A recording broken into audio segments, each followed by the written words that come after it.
A peaceful morning interrupted. The first rays of dawn filtered through the barn's dusty window, painted the straw-filled air with a gentle golden hue. Sarah stirred on her makeshift cot, a thin quilt pulled up to her chin, and for a moment the world felt simple and safe.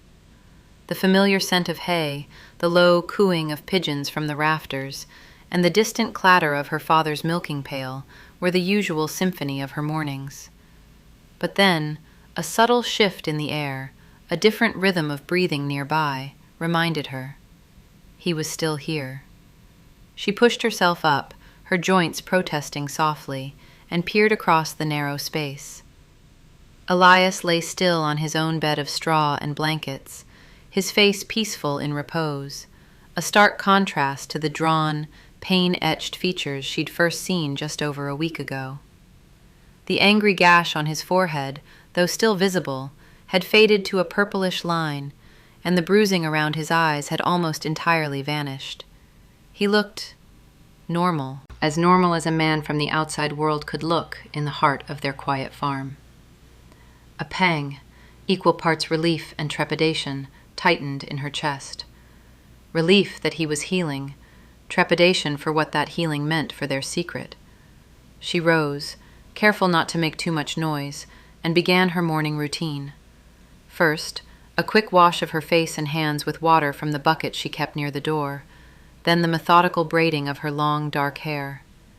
Her reflection in the small, cracked mirror showed a woman whose eyes held a new depth, a shadow of secrets she hadn't possessed a week ago. The plain blue dress, familiar and comforting, felt like a costume she was only half wearing. By the time she turned back, Elias was stirring. His eyes, a startling shade of green against his pale skin, blinked open and fixed on her. A soft smile touched his lips, a familiar greeting now, and the sight of it sent an unexpected warmth through her. "Morning," he rasped, his voice still a little rough from disuse, though much stronger than before. "Guten Morgen," she replied, her own voice a quiet hum. "How are you feeling this morning?" He pushed himself up, wincing slightly as he put weight on his injured leg, but the grimace was fleeting. "Better, much better. I think I could walk to the next town if I had to." His gaze met hers, and for a long moment the air in the barn crackled with unspoken thoughts. The next town was not so far, and the implication was clear. His time here was drawing to a close. "You're still not quite ready," she said, perhaps a little too quickly. "The wound on your leg needs more time to close completely. We wouldn't want it to reopen." He nodded, a thoughtful expression on his face. "You're probably right. I don't want to be a burden, Sarah." "You are not a burden," she insisted, turning to gather the empty bowls from their simple breakfast of oatmeal and berries she'd brought earlier. "You are a guest." The word felt inadequate. He was more than that now. He was a presence, a story, a connection to a world she'd only ever imagined. Later, as the sun climbed higher, casting dappled light through the barn's open door, they fell into their usual routine. Sarah would tend to the animals, help her mother with chores, and bring Elias his meals, always careful to avoid curious eyes. In between, she would return to the barn, drawn by an invisible thread.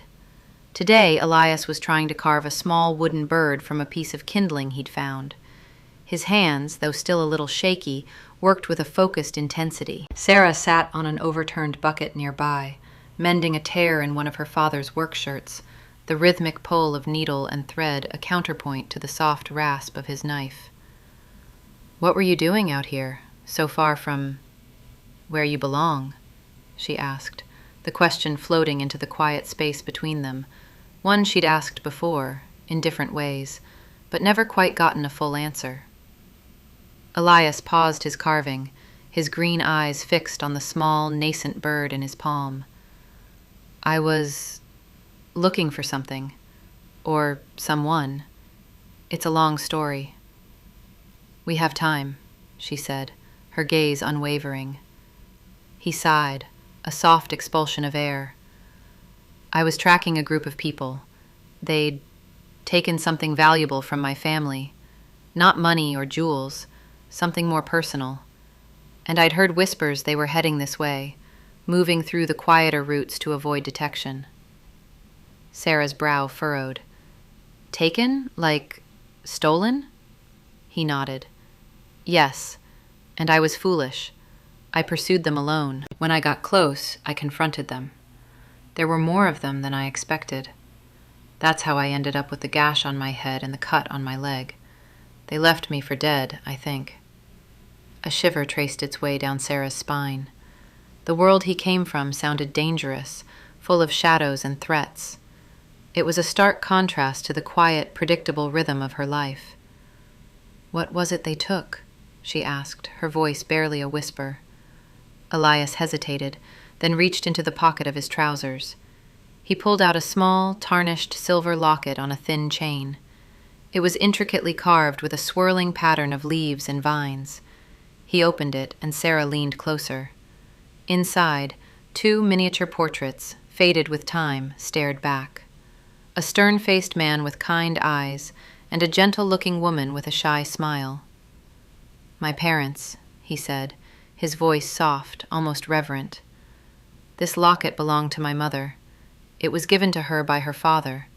It's been in our family for generations. They took it because they knew it mattered to me.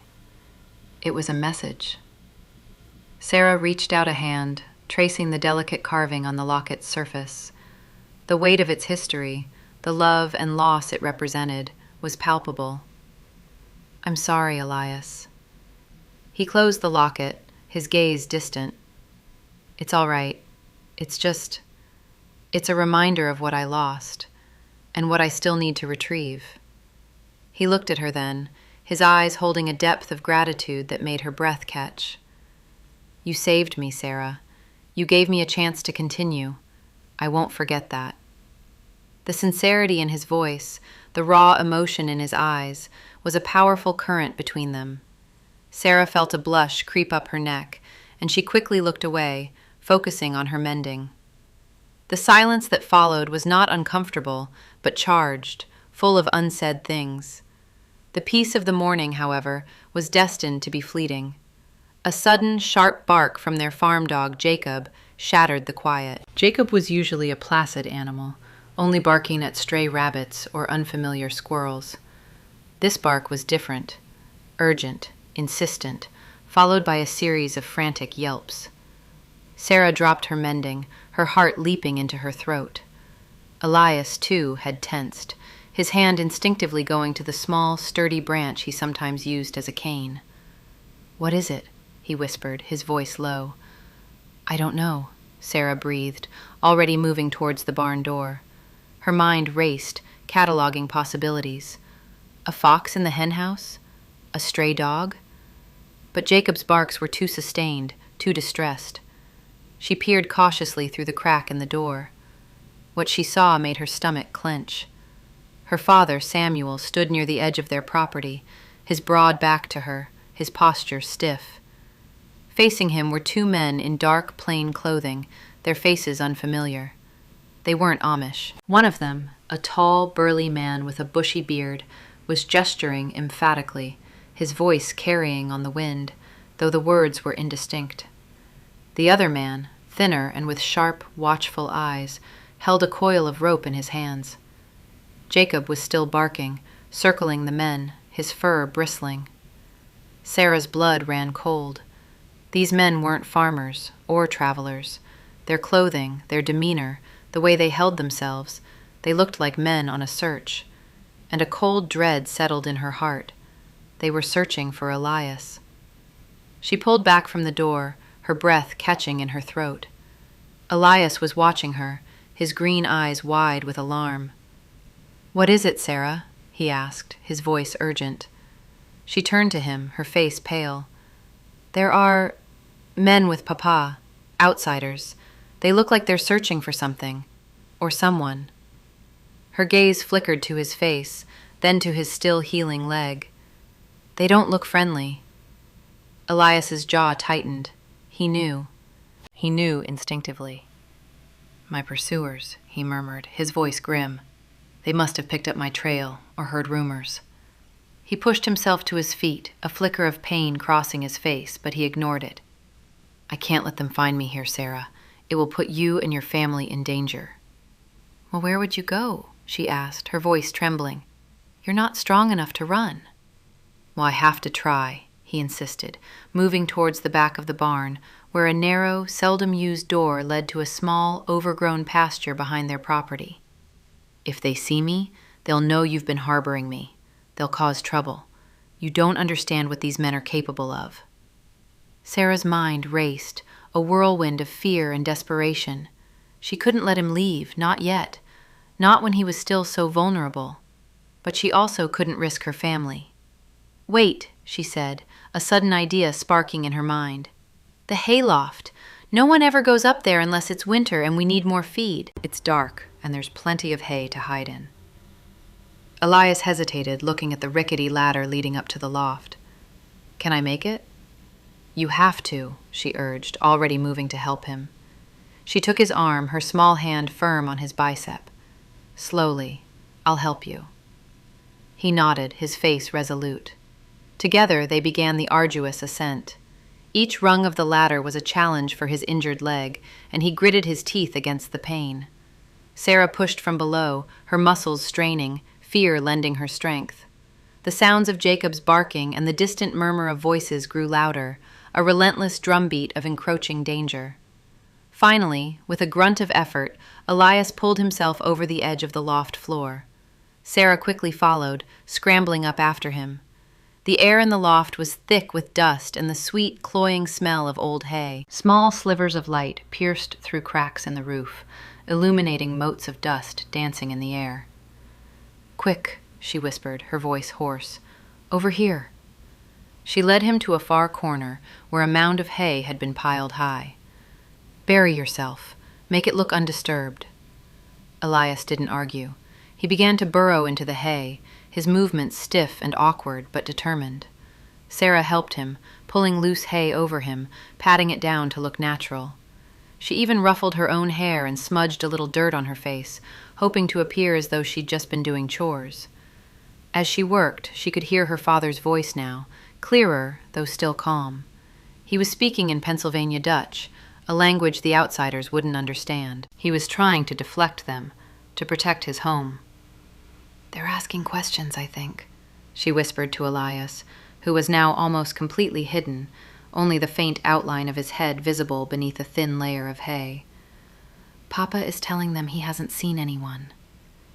A new wave of guilt washed over her. Her father, a man of truth, was being forced to lie because of her. The weight of her secret pressed down on her, suffocating. A sudden, loud banging on the main barn door made her jump. Her heart hammered against her ribs. "Amish woman, open up!" a gruff voice bellowed from below. "We know someone's in there!"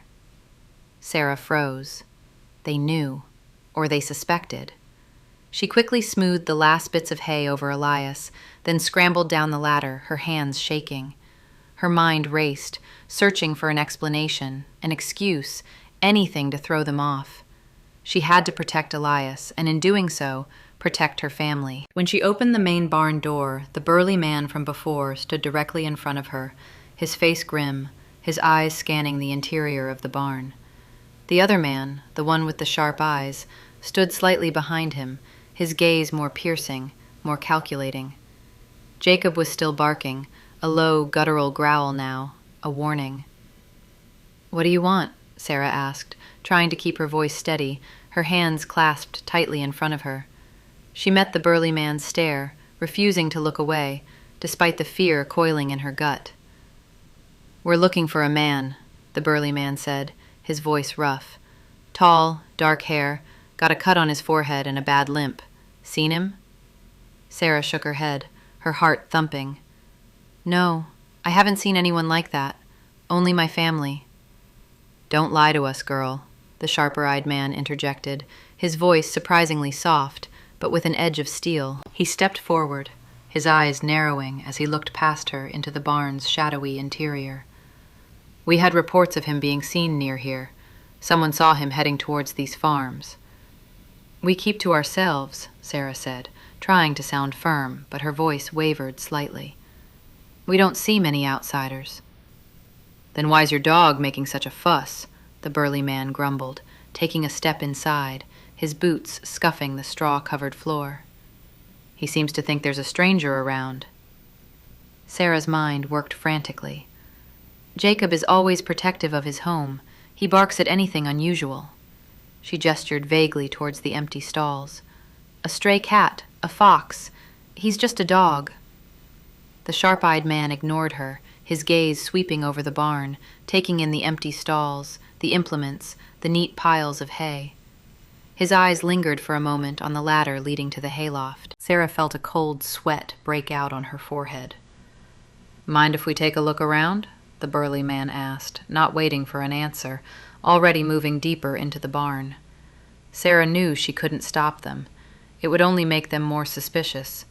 She stood rooted to the spot, her gaze fixed on the hayloft, praying with all her might that Elias was completely hidden, that the hay would be enough. The burly man began to poke around the stalls, lifting a blanket here, kicking at a pile of straw there. The sharp-eyed man, however, seemed more interested in the loft. He walked over to the ladder, his eyes scrutinizing the rungs, then looked up into the shadowy depths above. "Looks like a good place to hide," he mused, his voice quiet, almost to himself. Sarah's breath hitched. "No one goes up there," she said, perhaps too quickly. "It's old hay, it's dusty." He ignored her, placing a foot on the bottom rung. Sarah's heart pounded so hard she thought he must hear it. This was it. Their secret was about to be exposed. Her family would be shamed, perhaps worse. Elias, what would they do to him? Just then, her father's voice, calm and steady, called from the main barn door. "Is there a problem here, my daughter?" Samuel stood in the doorway, his presence radiating quiet authority. He looked at the two men, then at Sarah, his eyes asking an unspoken question. The sharp-eyed man paused, his foot still on the ladder rung, and turned to face Samuel. "Just looking for a lost man, old-timer. Your daughter here says she hasn't seen him." Samuel's gaze was direct, unwavering. "My daughter speaks the truth. We are simple folk. We do not concern ourselves with the ways of the outside world. We have seen no strangers on our land." His words were in English, clear and resonant. The burly man grunted, clearly frustrated. "Someone saw him, old man, and they said he was heading this way. He's injured. Can't have gotten far." Samuel shook his head slowly. "Injured or not, he is not here. We have many chores and no time to entertain idle speculation. If you have no business with us, we ask that you leave our property." His tone was polite, but firm, an unmistakable dismissal. The two men exchanged a look.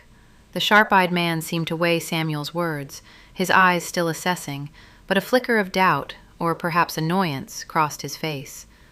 They clearly didn't want to cause a major incident with the Amish community, known for their peaceful but stubborn ways. "All right, old man," the burly one finally grumbled. "But if we hear anything different, we'll be back, and we won't be so polite next time." He cast a final, suspicious glance at the hayloft, then turned and stomped out of the barn, followed by his partner. Jacob, sensing their retreat, let out a final, triumphant bark, then trotted to Samuel's side, nudging his hand. Sarah let out a shaky breath she hadn't realized she was holding. Her legs felt like jelly. She looked at her father, his face serene, but she knew he understood. He had defended her, defended their secret, without knowing the full truth. A wave of profound gratitude, mixed with a deeper guilt, washed over her. Samuel walked over to her, placing a gentle hand on her shoulder. His eyes were kind, but held a question that echoed in the quiet barn. "Is everything all right, Sarah?" She met his gaze, unable to lie to him directly, but unable to confess either. "Yes, Papa," she whispered, her voice still trembling. "Everything is fine." He looked at her for a long moment, then slowly nodded, accepting her evasive answer for now. He knew something was amiss, but he wouldn't press her in front of potential ears. His unspoken trust was a heavy burden. As he turned to leave the barn, heading back towards the house, Sarah heard his gentle voice, almost a whisper, as he passed by the hayloft ladder. "The Lord sees all, my child, and His grace is abundant."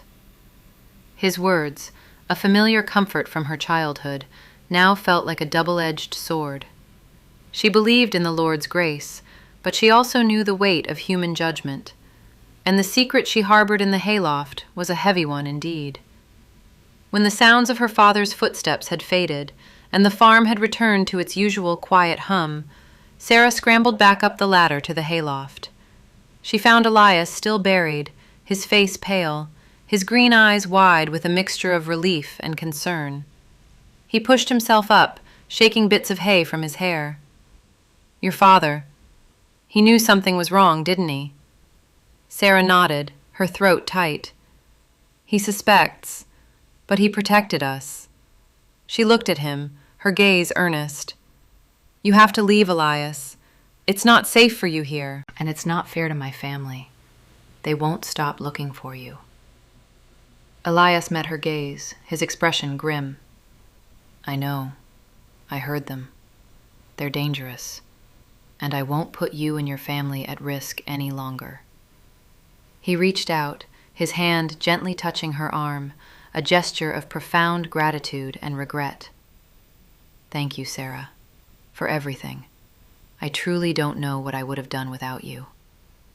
The touch sent a jolt through her, a bittersweet warmth that mingled with the cold dread of his departure.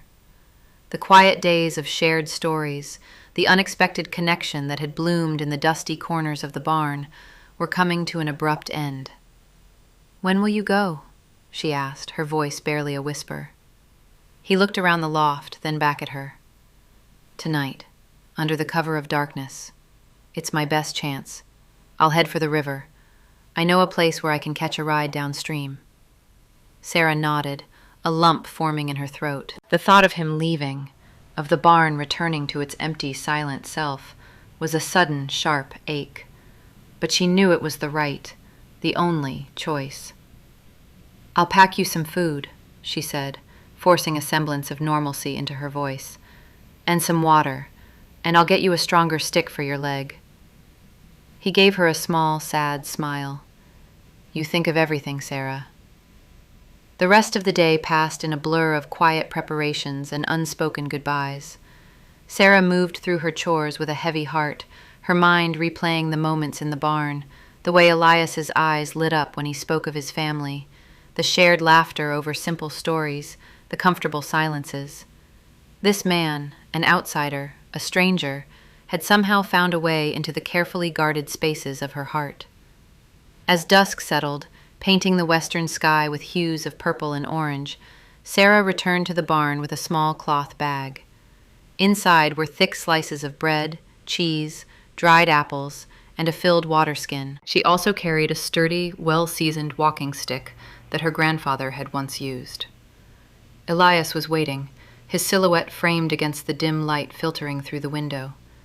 He looked stronger, more determined, but his eyes held a sadness that mirrored her own.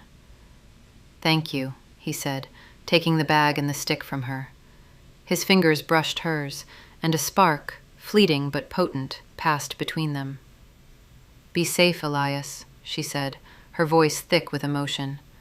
"Go quickly, and don't look back."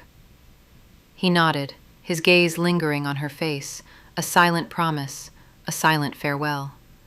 Then, with a final lingering look around the barn that had been his refuge, he turned and slipped out the back door, melting into the encroaching shadows of the evening. Sarah stood in the doorway, watching until his figure was completely swallowed by the darkness. The barn, once a place of secret warmth and shared moments, now felt vast and empty, the silence echoing with all the words they hadn't spoken. The peaceful morning had indeed been interrupted, and with it the quiet, predictable rhythm of her life. Nothing, she knew, would ever quite be the same. A secret act of kindness. The crisp morning air, usually a gentle caress, lashed Alara's cheeks as she urged Willow, her mare, along the winding forest path. The mingled sense of damp earth and pine, once a familiar comfort, now only amplified the hollowness within her. A week. 7 days had passed since Elias vanished into the night, leaving a silence more profound than any sound. The small wooden locket, warm in her clenched hand, was a solitary vestige of their shared secret, a palpable echo of a bond forged in whispers and stolen glances. Her father, Noah, had been a maelstrom of questions the following morning, his stern gaze dissecting her flimsy excuses about a restless night and misplaced tools. Alara, a notoriously poor liar, felt guilt bloom on her face like a scarlet flush. Yet, for Elias, she had managed to weave a passable tapestry of half-truths, her conviction fueled by the desperate hope of his safety. Noah, though clearly troubled by her evasiveness, had eventually retreated, his worry a heavy shroud draped over their farm. The community, however, offered no such leniency. Whispers had begun almost immediately, carried on the wind from one homestead to the next. A stranger, sighted near Miller's Creek, then by the old oak grove. Descriptions wildly diverged. Tall, short, dark-haired, fair-haired, but the underlying current of unease remained constant. Elders spoke of omens, of the outside world's encroaching shadow, of the imperative for vigilance. Alara felt each utterance like a flung stone, each hushed conversation a tightening noose around her hidden truth. Today, the whispers had solidified into action. Men from neighboring farms, her father among them, had organized a search party. They scoured the woods, ostensibly for a stray calf, but Alara knew their true quarry. She had offered to assist, her voice carefully neutral, her heart a frantic drum against her ribs. Noah, his brow deeply furrowed, had insisted she remain, citing the necessity of tending the farm. It was a transparent pretense, a clear attempt to shield her from whatever discovery awaited them, but it granted her the very opportunity she craved. She veered Willow off the main trail, plunging deeper into the dense undergrowth, the rhythmic thud of hooves softened by the thick moss. She had to find him, or, at the very least, find proof of his absence, confirmation that her desperate hopes were in vain. The locket, warm against her palm, pulsed with a faint, almost imperceptible heat. It was a simple piece, carved from dark wood, bearing an intricate knot. Elias had called it a family heirloom, a talisman of protection. He had pressed it into her hand the night he left, with a whispered promise to reclaim it, a promise that now echoed, hollow and distant. Sunlight dappled through the canopy, painting shifting mosaics of light and shadow on the forest floor. Alara strained her ears, listening for any sound beyond the rustle of leaves and the distant cry of a hawk.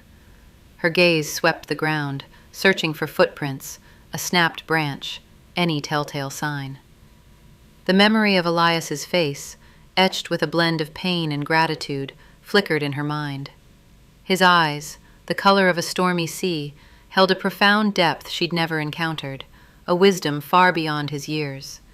He had spoken of prophecies, of ancient truths, of a darkness poised to consume their world. Then, nestled in the quiet security of her barn, it had seemed a fantastical tale, a bard's fanciful invention. Now, enveloped by the forest's looming silence, those words felt chillingly tangible. She dismounted by a small, gurgling stream, leading Willow to drink. As she knelt, splashing cool water on her face, a glint of metal caught her eye. Partially buried beneath damp leaves lay a small, crudely fashioned dagger. It was not Amish.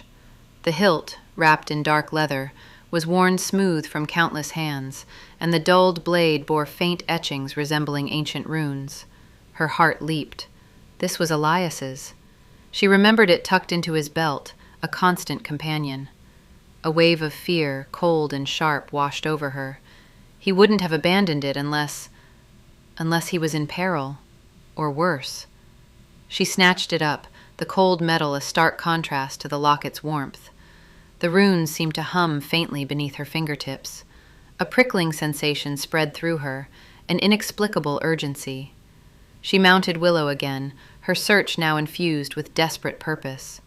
The forest, once a familiar haven, now felt menacing, every shadow a potential hiding place, every rustle a hidden danger. She pushed Willow harder, ignoring the mare's soft wickers of protest. A faint trail of broken branches and trampled undergrowth, though subtle, was now discernible to her sharpened senses.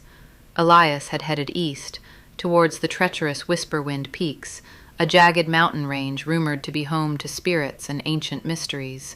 Few dared venture there, fewer still returned. As the sun began its slow descent, painting the sky in hues of orange and purple, Alara reached the edge of a deep ravine. The air here was colder, carrying the faint, metallic scent of something disturbing. Below, nestled among jagged rocks and gnarled trees, lay a small makeshift camp. A cold fire pit, scattered provisions, and a tattered cloak, but no Elias. Her gaze swept the scene, her breath catching.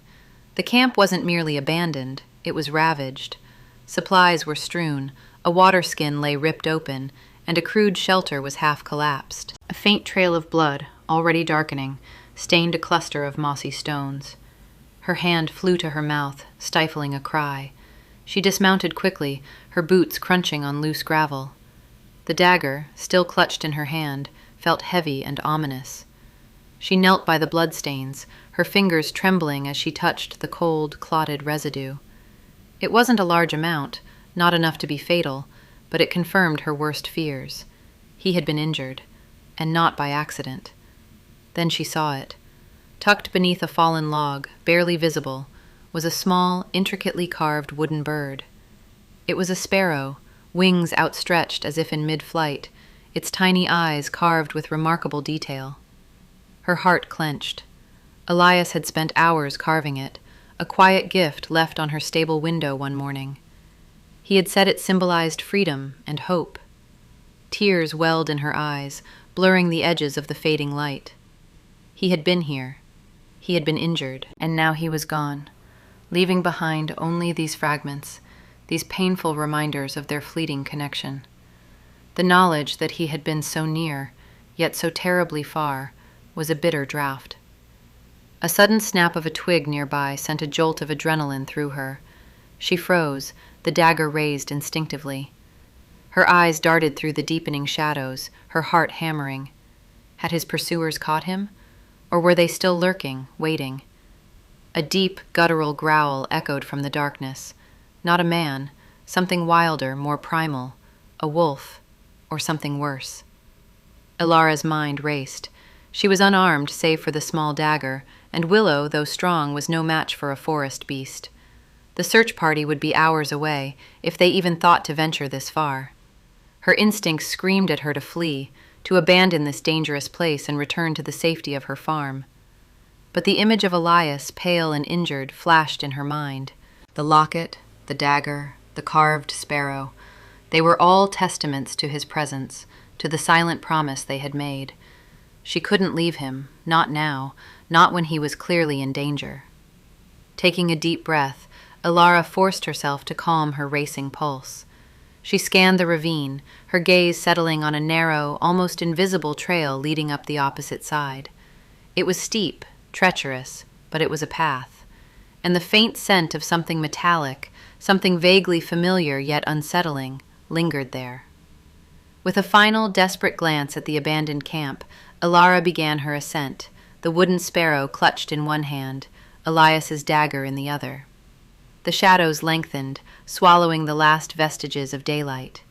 The forest, once a place of quiet beauty, now felt like a living entity, its unseen eyes watching her every move, its ancient breath a cold whisper against her skin. She had found Elias's trail, but she also knew, with a certainty that chilled her to the bone, that she was no longer alone in the darkness. The hunt, it seemed, had only just begun. The quiet life she had known, the simple rhythms of the farm, were irrevocably shattered. Her journey, born of a secret act of kindness, was now her destiny, and the world, she was beginning to understand, was far vaster and far more perilous than she had ever imagined. A growing connection. The air grew thick with the scent of pine and damp earth, punctuated by a metallic tang that Ilara knew too well. Her breath hitched. The primal threat, whatever it was, had left its mark. Before her, the mangled remains of Elias's camp lay scattered like discarded bones. A tattered blanket, shredded to ribbons, clung to a splintered branch. His cooking pot, dented and scorched, lay upside down in the churned earth. And everywhere, a dark, glistening stain that her mind refused to fully process. Her gaze fixed on the small wooden sparrow she clutched in her palm. Elias had carved it for her after their first secret meeting in the old apple orchard, its wings spread as if in perpetual flight. Now it felt like a lead weight, heavy with foreboding. He was alive. He had to be. A low growl rumbled from the shadows of the ancient firs. It was not the familiar snarl of a wolf, nor the guttural challenge of a bear. This was deeper, older, carrying an edge of predatory intelligence that prickled the hairs on her neck. Alara's hand instinctively went to the hilt of Elias's dagger, its worn leather grip a small comfort against the icy fear spreading through her veins. She spun, heart hammering against her ribs. Through a gap in the dense foliage she saw it, a hulking silhouette, dark as pitch, moving with an unnatural fluidity.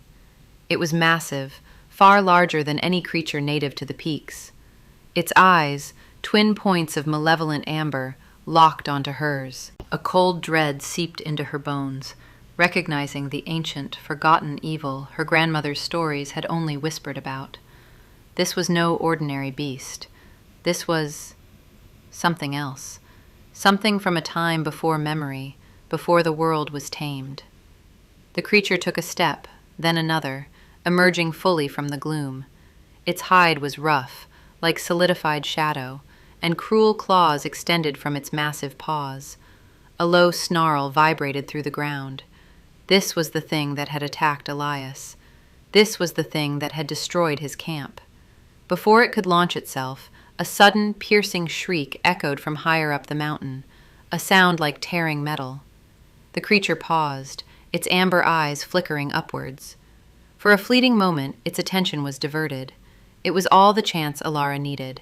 She didn't think. She reacted. With a desperate cry, she turned and plunged deeper into the treacherous terrain, scrambling over rocks and roots, her lungs burning. The image of Elias's ravaged camp burned into her mind. The creature hesitated, torn between its prey and the new, unsettling sound. Then, with a frustrated roar that shook the very ground, it turned and lumbered into the dense woods, vanishing as quickly as it had appeared, drawn by the distant shriek. Alara didn't stop running until the burn in her chest threatened to consume her. She collapsed against a moss-covered boulder, gasping for air, the dagger still clutched tight. Her legs trembled, and a cold sweat plastered her hair to her forehead. She was safe, for now. But Elias, where was he? The fear for him was a cold, sharp blade, twisting in her gut. She had to find him. Days bled into a blur of relentless pursuit and gnawing fear. Alara followed the faintest traces. A snapped twig, a disturbed patch of moss, a barely perceptible smear of dried blood on a thorny bush. She moved with a desperate urgency, driven by the belief that if she stopped, if she rested, she might lose him forever. The Whisperwind Peaks, usually a place of serene beauty, had transformed into a labyrinth of shadows and unseen dangers. Each rustle of leaves, each distant crack of a branch, sent a jolt of adrenaline through her, reminding her of the lurking threat. She rationed the dried meat and hardtack she'd packed, the taste like ash in her mouth. Sleep came in fitful snatches, huddled beneath overhangs, the cold mountain air seeping into her bones. Her father's warnings, her mother's pleas, her community's concern, they were distant echoes, overshadowed by the singular purpose that consumed her. Elias. On the 5th day, just as the sun dipped below the jagged western peaks, casting long, eerie shadows, she found him. He lay sprawled at the base of a crumbling rockslide, barely visible amidst the tumbled stones and decaying leaves. Her heart seized. He was impossibly still. "Elias!" she cried, her voice raw. She stumbled forward, her legs suddenly weak. He was pale, his face streaked with dirt and blood, a deep gash tearing across his forehead. His jacket was ripped, and a dark stain bloomed on his side. He looked broken. She knelt beside him, her hands trembling as she reached for his wrist. A faint, thready pulse fluttered beneath her fingers. He was alive. The relief was so profound it brought tears to her eyes. "Elias, can you hear me?" she whispered, gently touching his cheek. His eyelids fluttered, then slowly opened. His eyes, usually bright with life, were clouded with pain and exhaustion. He tried to speak, but only a dry rasp escaped his lips. "Don't talk," Alara urged, pressing a hand to his wound. It was deep, still oozing. "We need to get you somewhere safe." The sun was sinking fast, and the air was growing colder. She knew she couldn't carry him far, not with his injuries. Her gaze swept the immediate area, desperate. Her eyes landed on a small, overgrown cave entrance, almost hidden by a curtain of ivy and thick moss a few yards away. It wasn't much, but it offered shelter from the biting night air and, hopefully, from anything else that might be lurking in the shadows. With a strength she didn't know she possessed, Alara managed to drag Elias's unresponsive form towards the cave. It was a slow, agonizing process, each foot of progress a battle. She pulled him by his arms, his legs trailing behind, his occasional moans a sharp knife to her heart. Finally, she had him inside, shielded from the elements. Inside, the cave was surprisingly dry, though cold. She gathered dry leaves and pine needles, fashioning a makeshift bed for him. Then she tended to his wounds, tearing strips from her own shift to bind his forehead and side. She heated water over a small, carefully built fire, using a metal cup from Elias's pack that she'd salvaged. She cleaned his cuts as best she could, wincing at the pain she knew he must be feeling. He drifted in and out of consciousness through the long night, murmuring incoherently. Alara sat beside him, spooning sips of water into his mouth, her hand resting on his forehead, willing away the fever that had begun to bloom. The fire crackled, casting dancing shadows on the cave walls, pushing back the oppressive darkness. Outside, the wind howled, a mournful lament through the peaks. By morning, the fever had broken, and Elias was more lucid. He looked at her, truly saw her, and a flicker of surprise, then gratitude, entered his eyes. "Alara," he rasped, his voice weak but clear. You came." She nodded, a wave of exhaustion washing over her now that the immediate crisis had passed. "Of course I came. What happened?" He recounted a harrowing tale of being ambushed by the creature she had glimpsed, a shadow beast of immense power. He'd fought, he'd run, but it had pursued him relentlessly, toying with him. He'd managed to escape its immediate grasp by tumbling down the rock slide, a desperate gamble that had left him battered and broken, but alive. He described its eyes, its unnatural speed, its chilling intelligence. His story confirmed her worst fears. This was no ordinary predator. As the days turned into a slow recovery, they found solace in the quiet rhythm of the cave. Elias was too weak to move, and Alara, though weary, was determined to nurse him back to health. She hunted small game with Elias's bow, gathering berries and medicinal herbs from the surrounding slopes. She learned to set snares, her hands, once accustomed to the gentle touch of embroidery and garden soil, now calloused and strong. They spoke for hours, sharing stories in the flickering firelight. Elias, a scholar of ancient lore, spoke of forgotten civilizations and powerful artifacts, of a world far beyond the sheltered valley Alara knew. He spoke of the looming darkness, a growing imbalance that threatened to engulf their world, and of an ancient prophecy that spoke of a chosen one, a beacon of light in the encroaching shadow. His words, though alarming, held a strange allure, pulling Alara into a world she'd only dreamed of in the quiet hours of the night. Alara, in turn, told him of her life in the valley, of her family, their traditions, the simple beauty of their existence. She spoke of her quiet longing for something more, a thirst for knowledge that her world couldn't quench. She spoke of her grandmother's stories, tales of ancient magic and hidden realms, stories her father dismissed as mere fancy. Elias listened intently, a thoughtful expression on his face, recognizing the threads of truth in her grandmother's fancies. Their conversations wove a tapestry of shared experiences and burgeoning understanding. The isolation of the cave, the shared danger, the intimacy of tending to his wounds. It forged a bond between them deeper than any words could express. Alara found herself drawn to his intellect, his passion, his quiet strength. Elias, in turn, was captivated by her resilience, her fierce loyalty, her innate kindness, and the hidden spark of fire he sensed beneath her quiet exterior. One evening, as the fire cast long shadows on the cave walls, Elias reached out and gently took her hand. His touch was warm, comforting. "You saved my life, Alara," he said, his voice soft. "You risked everything for me." Her heart fluttered. "I couldn't have left you." She looked into his eyes, seeing the depth of his gratitude, and something more, something that mirrored the stirring in her own heart. The unspoken emotions hung in the air between them, a fragile, beautiful thing. He squeezed her hand. "There's more at stake than just my life, Alara. This creature, what attacked me, it's a harbinger, a shadow hound, a creature of the encroaching darkness. It seeks an artifact, a key to unlock a power that could consume our world." He paused, his gaze intensifying. "And I believe, Alara, that you are part of the prophecy. Your grandmother's stories, they weren't just stories, were they?" Alara felt a chill, not of fear, but of profound recognition. Her grandmother's words, long dismissed as fanciful tales, suddenly resonated with a terrifying truth. The world, her world, was far larger, far more perilous, and far more magical than she had ever imagined. And she, Alara of the quiet valley, was somehow entangled in its fate. A week passed.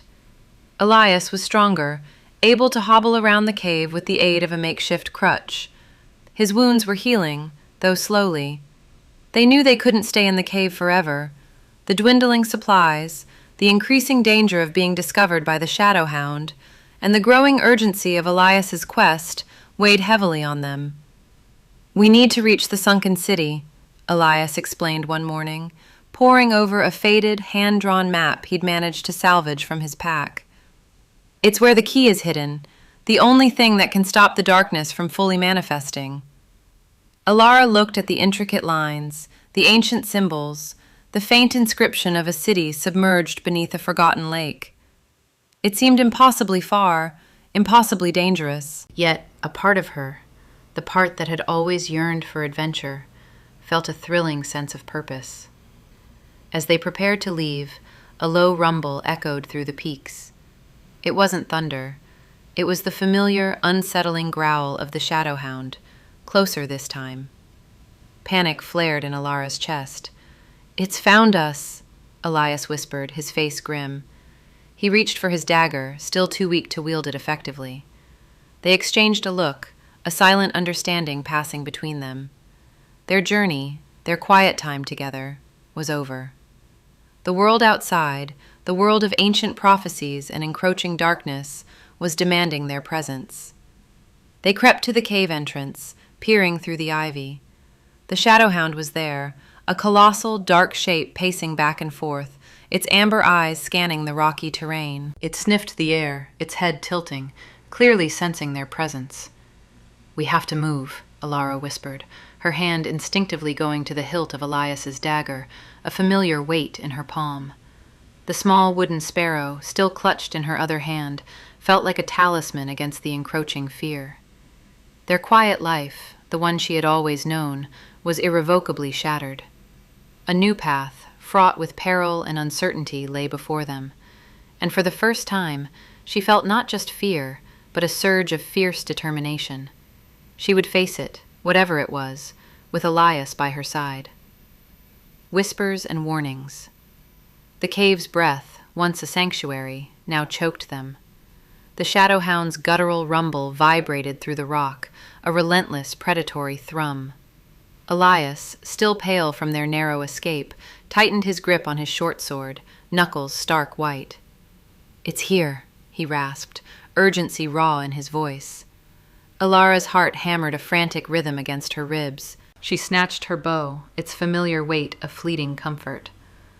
How could it have caught us so swiftly? She whispered, eyes darting to the cave mouth, where a sliver of gray light seemed to betray their presence. Darkness, it seemed, had ears. It senses the artifact, or perhaps the magic within you, Elias corrected, pushing himself upright. He swayed slightly, but determination hardened his features. We can't engage it here, not yet. We must move, and quickly. A deeper, closer growl from the shadow hound made the hairs on Alara's arms prickle. A faint, acrid tang, like scorched leaves and something anciently dead, began to curdle the air. Elias pointed to a narrow fissure at the cave's rear, barely visible in the gloom. There's a passage, too constricted for the beast, but we can squeeze through. Without a word, Alara followed, her gaze lingering on the embers of their small fire, a now treacherous beacon for their pursuer. She hoped the warmth and lingering scent might buy them precious moments. They contorted through the tight opening, rough rock scraping at their clothes. The passage twisted and plunged into a colder, profound darkness.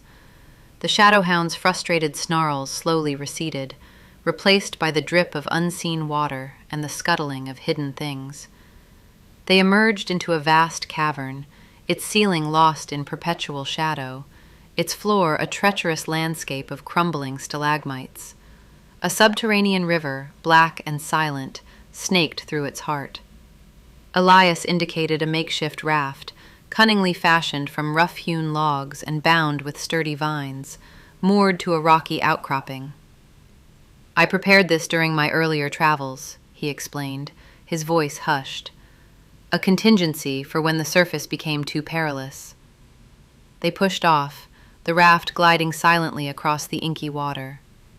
The air grew heavy with the scent of damp earth, mingled with something metallic and faintly sweet. Elias's eyes scoured the cavern walls, his expression grim.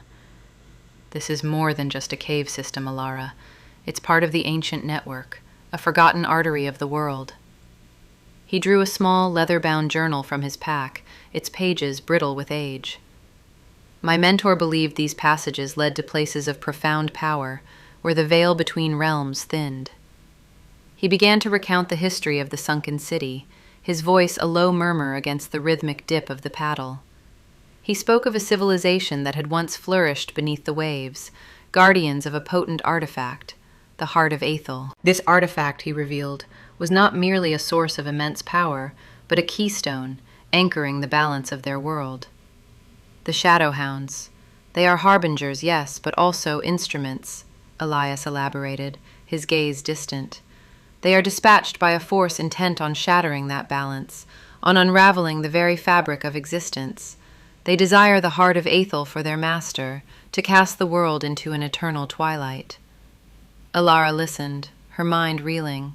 The familiar world of sun-dappled forests and tranquil streams felt impossibly small and fragile against such cosmic stakes. She recalled the prophecy, words that had stirred within her even before Elias had uttered them. When the shadows lengthen and the heart grows dim, a forgotten light shall rise from within. And the prophecy? She asked, her voice a mere whisper. What is my part in all of this? Elias turned to her, his eyes serious. You are the forgotten light, Alara. The prophecy speaks of a descendant of the sunken city's original inhabitants, one whose blood carries a faint echo of the city's magic. The heart of Aethel can only be awakened by such a one, a key to its true power. He paused, his gaze searching hers. Your ancestors were the guardians, Alara.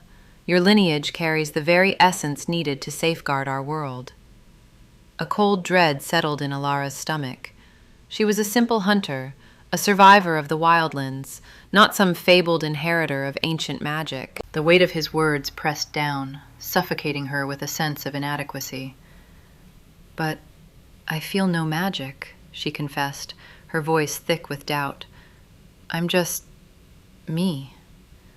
Elias offered a faint, reassuring smile. Magic isn't always a blazing fire, Alara. Sometimes it's a quiet strength, a connection that lies dormant until awakened. The prophecy says you will rise from within. It implies an awakening, a discovery of power you already possess. He then redirected his attention to the journal, tracing a finger across a faded diagram. The sunken city is shielded by ancient enchantments, designed to bar those who would misuse the heart. We must locate the entrance, a hidden gateway known only to a select few. He detailed the city's intricate defenses, the ancient guardians, and the perilous journey through the submerged ruins. The entrance is named the Whispering Gate, he explained. It's rumored to be a place where the spirits of the old guardians still linger, testing those who seek entry. He closed the journal, his gaze meeting hers. We are approaching the entrance to the deeper tunnels that will lead us to the sunken city. It's a treacherous path, Alara. Every shadow could conceal a threat. As they continued their silent journey, the air grew colder, and the water around them began to gleam with a faint, ethereal luminescence, scattering like starlight across the cavern walls. Elias pointed to a series of glyphs carved into the rock face ahead, faint but discernible. These are the Elder Runes, he explained, his voice hushed. They mark the path, but also forewarn of perils. He traced one with his finger, a symbol resembling a spiraling vortex. This one speaks of disorientation, a mind-fogging enchantment. We need to be vigilant, Alara. Trust your instincts. The path grew increasingly hazardous. They abandoned the raft, navigating narrow ledges clinging precariously to the cavern walls, the black river churning far below. The air thrummed with unseen energy, and strange, distorted whispers seemed to drift on the breeze, tugging at the edges of Alara's mind. A growing unease settled over her, a sense of being watched by unseen eyes. Suddenly, a section of the ledge ahead shimmered, distorting the light, as if the very rock was breathing. "Illusion," Elias murmured, his hand tightening on her arm. "Hold my hand, Alara. Focus on my touch, on the solid ground beneath your feet. Do not let your mind stray."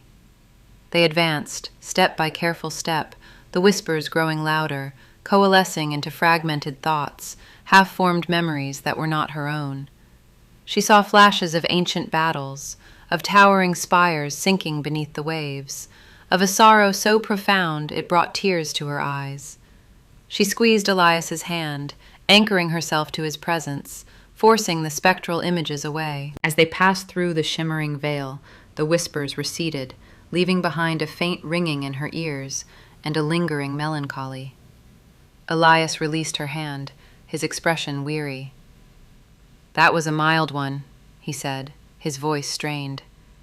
"They grow stronger the closer we get to the heart."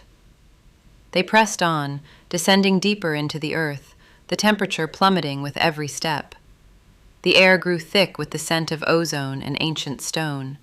The whispers returned, more insistent this time, weaving tales of forgotten glory and impending doom.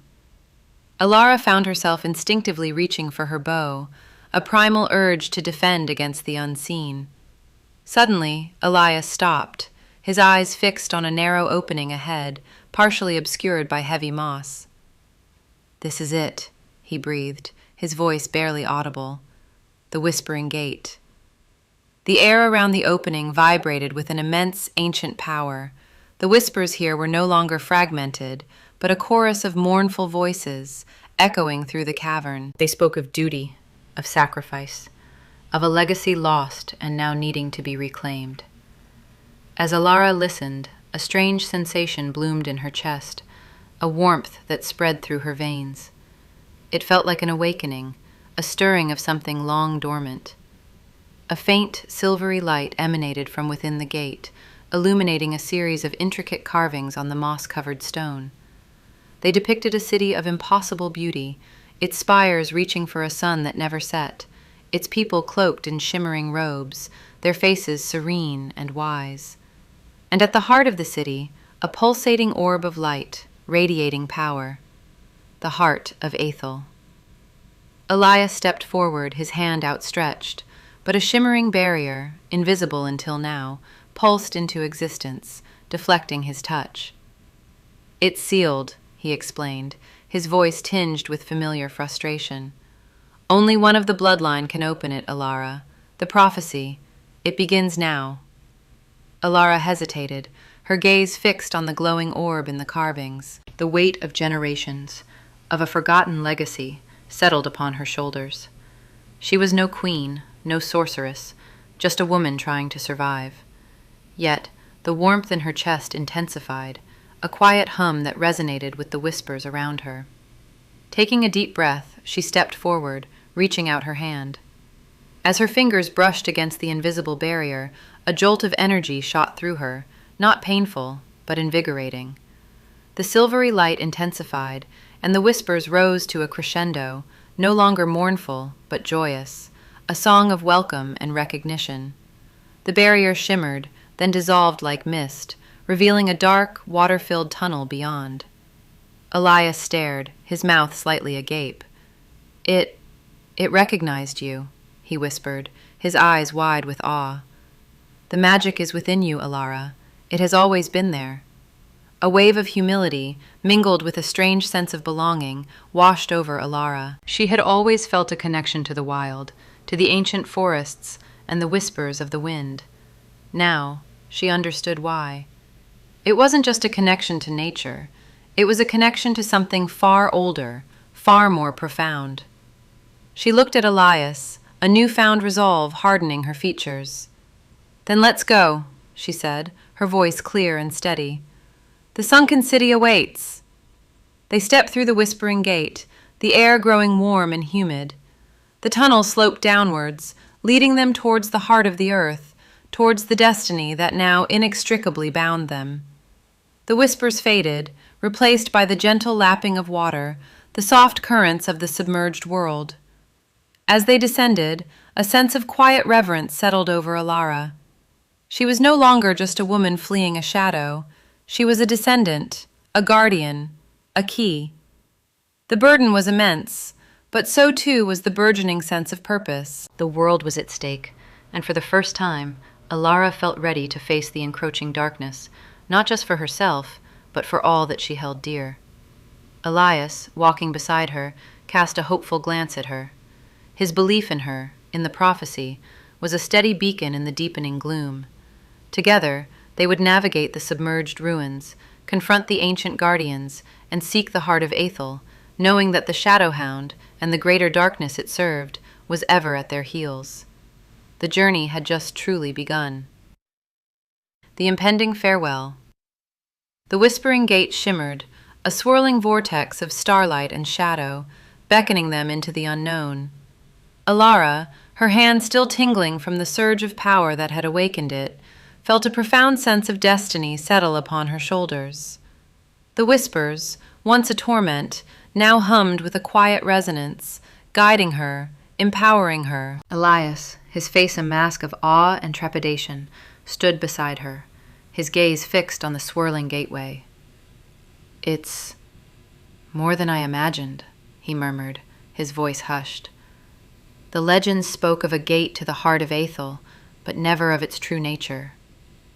"It's alive," Alara whispered, reaching out a hesitant hand. The air around the gate hummed with a primal energy, a song of creation and destruction. She felt a kinship with it, a deep understanding that transcended words. "It's been waiting for me." A pang of sorrow, sharp and unexpected, pierced her burgeoning excitement. The weight of the world, the whispers of ancient guardians, the very fabric of reality, all now rested on her shoulders. The simple life she once knew, the quiet rhythm of her days on the farm, seemed a distant dream. She looked at Elias, her heart aching with a bittersweet mix of gratitude and burgeoning affection. He had been her guide, her protector, the catalyst for her awakening. "We must go," Elias said, sensing her internal struggle. His hand found hers, a comforting warmth amidst the swirling energies of the gate. "The darkness grows with every passing moment. The heart of Aethel is our only hope." Alara nodded, her resolve hardening. This was her path now, forged in fire and shadow. She stepped towards the gate, Elias following close behind. The starlight swirled around them, pulling them into its shimmering embrace. The transition was disorienting, a kaleidoscope of colors and sensations. When they emerged, They stood not in the familiar ruins of the sunken city, but in a vast, ethereal chamber bathed in a soft, golden light. Ornate carvings adorned the walls, depicting celestial bodies and ancient beings. A colossal, pulsating crystal, radiating an almost blinding brilliance, dominated the center of the chamber. This, Alara knew instinctively, was the heart of Aethel. "It's magnificent," Alara breathed, awestruck. The crystal thrummed with a gentle, rhythmic pulse, a heartbeat echoing through the very fabric of existence. She felt a profound connection to it, a sense of belonging she had never known. Elias, his face etched with a mixture of awe and concern, approached the crystal cautiously. "The legends say it's the source of all life, all magic, but also that it holds the darkness at bay." As they drew closer, Alara noticed intricate patterns etched onto the crystal's surface, glowing with an inner light. They were symbols, she realized, ancient runes pulsating with power. She reached out, her fingers brushing against the cool, smooth surface. A surge of energy coursed through her, illuminating her own inner light. The whispers intensified, no longer a chorus of voices, but a singular, resonant tone, speaking directly to her soul. "It speaks to me," Alara whispered, her eyes closed, lost in the communion.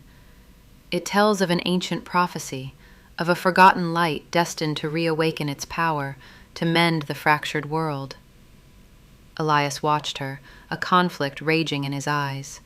He had led her here, driven by a desperate hope, yet now, seeing her so profoundly connected to the ancient power, a new fear took root. "What does it ask of you?"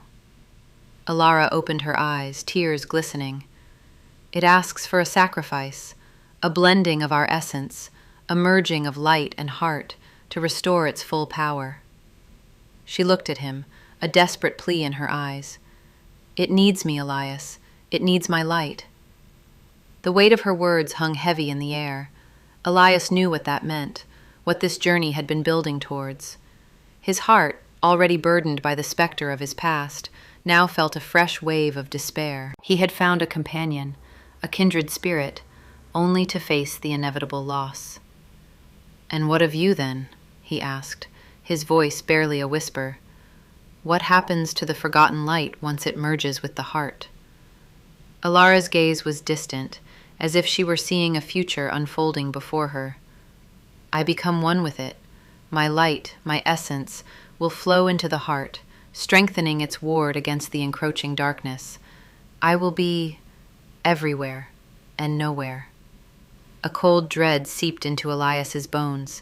He had envisioned a different ending, one where they fought side by side, where they could perhaps even build a future together. But the ancient prophecy, the destiny of the forgotten light, was far more absolute. "There must be another way," he pleaded, his voice cracking. "There has to be a way to save the world without losing you." Alara shook her head, a soft, sorrowful smile gracing her lips. "The heart has been weakened, Elias. The darkness has grown too strong. This is the only way to mend the fractured world, to restore the balance." Her gaze held a profound acceptance, a quiet understanding of her purpose. "My lineage, my magic, it all led to this. I am the key, the forgotten light meant to awaken the heart's full potential."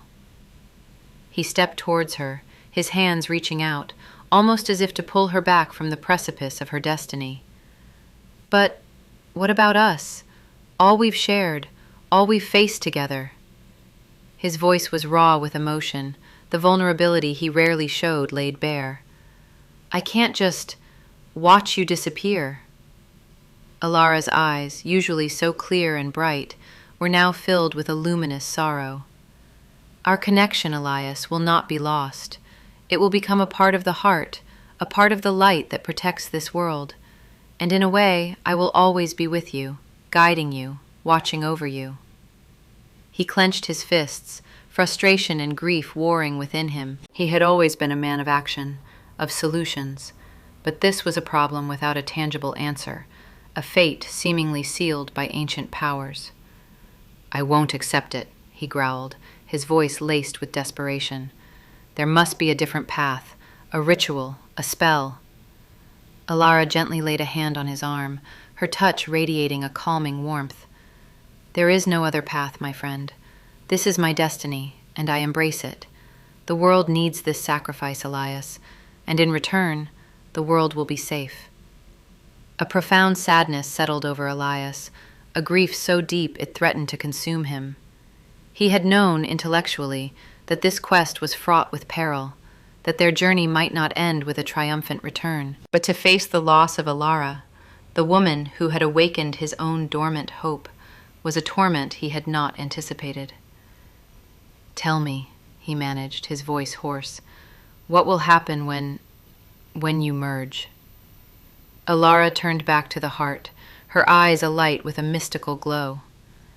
"The darkness will recede, its tendrils pulled back from the edges of our reality.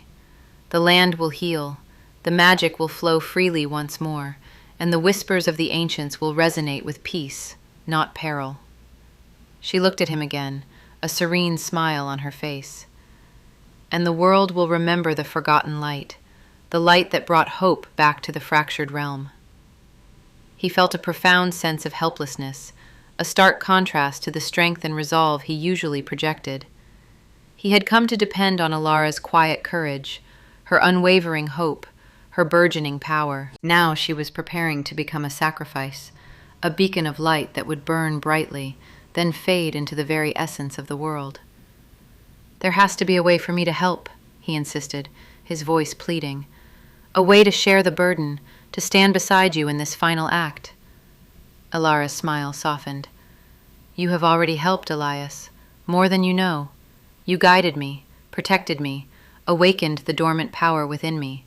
You are the reason I am here, ready to fulfill my destiny." She reached out, her fingers tracing the lines of his jaw, a tender gesture that sent a jolt through him. "And you will continue to help. You will be the guardian of the renewed light, the one who remembers, who ensures the darkness never encroaches again." Her words were a balm, yet also a sharpened blade, reminding him of the solitary path he would walk after her departure. He took her hand, intertwining their fingers, wanting to hold on to every last moment, every last touch. "I won't forget you, Alara," he vowed, his voice thick with emotion. "Never." A flicker of light passed between their clasped hands, a gentle warmth that spoke of their shared journey, their burgeoning connection. Alara's gaze held his, a silent promise in their depths. "And I will always be with you, Elias," she whispered, her voice barely audible above the thrumming of the heart. "In the sunlight, in the wind, in the quiet moments of hope. Just listen for the whispers." He pulled her into a fierce embrace, holding her as if he could prevent her inevitable departure. The scent of wild herbs and ozone clung to her, a comforting anchor in the ethereal chamber.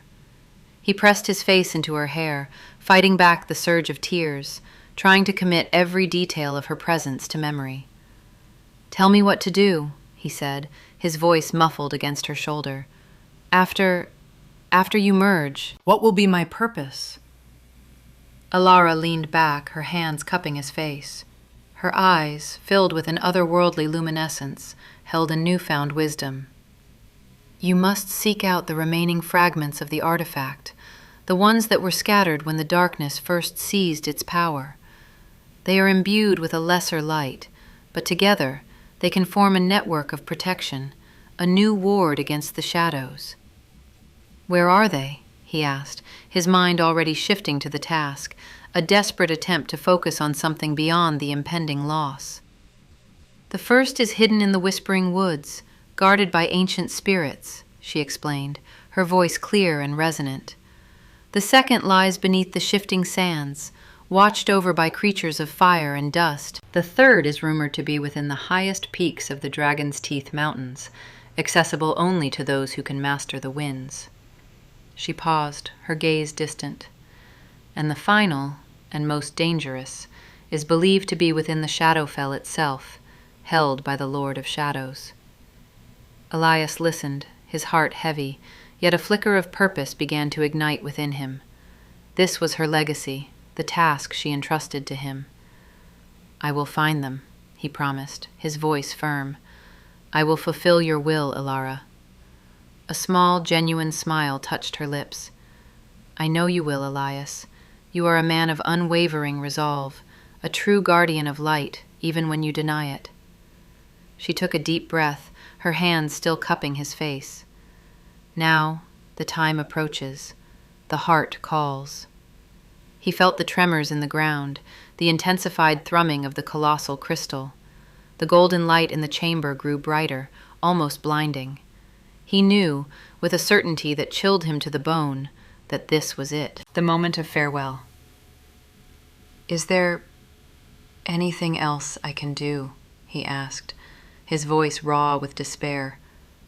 "Anything at all."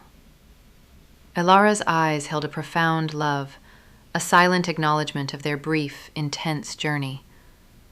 "Just remember me, Elias, and remember that hope, even in the darkest of times, is never truly extinguished." She leaned in, her lips brushing against his in a soft, ethereal kiss. It was a kiss of farewell, of promise, of the deepest connection he had ever known. A jolt of pure energy coursed through him, a final gift of her light, her essence, settling deep within his soul. Then she turned from him, her gaze fixed on the pulsating heart of Ethel. Her steps were slow, deliberate, each one carrying her further into her destiny. The golden light enveloped her, shimmering around her like a living aura. He watched, his heart aching, as she walked towards the colossal crystal, towards the merging that would both save the world and tear her from him forever. As she reached the heart, the ancient runes on its surface flared with an incandescent brilliance. Ilara raised her hands, her palms pressing against the crystal's smooth, cool surface. A blinding flash of light erupted, momentarily obscuring her from his view. He shielded his eyes, the sheer power of the merging almost unbearable. When the light subsided, Ilara was gone. In her place, the heart of Ethel pulsed with a renewed intensity, its golden glow radiating outwards, filling the vast chamber with a warmth and light that transcended mere illumination. The intricate patterns on its surface now seemed to dance with an inner fire, imbued with a new life, a new energy. Elias stood alone, a solitary figure in the awe-inspiring chamber, the echoes of Ilara's presence still lingering in the air. The whispers, once a cacophony of fear and guidance, had transformed into a harmonious hum, a chorus of peace and renewed hope. He felt the shift, the subtle realignment of the world, the receding darkness. But the triumph was bittersweet, laced with a profound and aching emptiness. He had saved the world, but at a cost that tore at his very soul. Ilara, the forgotten light, had fulfilled her destiny, becoming one with the heart of Ethel, a part of the very fabric of existence. He closed his eyes, a single tear tracing a path down his weathered cheek. Her words echoed in his mind. "Remember me, Elias, and remember that hope, even in the darkest of times, is never truly extinguished." He opened his eyes, his gaze fixed on the radiant heart of Ethel. He could feel her within it, a vibrant, living presence. She was everywhere, nowhere, and yet undeniably here. His purpose was clear now, forged in the crucible of their shared journey and her ultimate sacrifice. He was to be her memory, her guardian, the one who would ensure her sacrifice was not in vain. With a deep breath, Elias turned, his gaze sweeping across the ancient chamber. The journey was not over, it had merely transformed. His quest for the artifact fragments had just begun. He would honor her, he would protect her legacy, and he would ensure that the darkness would never again threaten the light she had so valiantly restored. The impending farewell had become a poignant beginning, a new chapter in a story now inextricably linked with the forgotten light.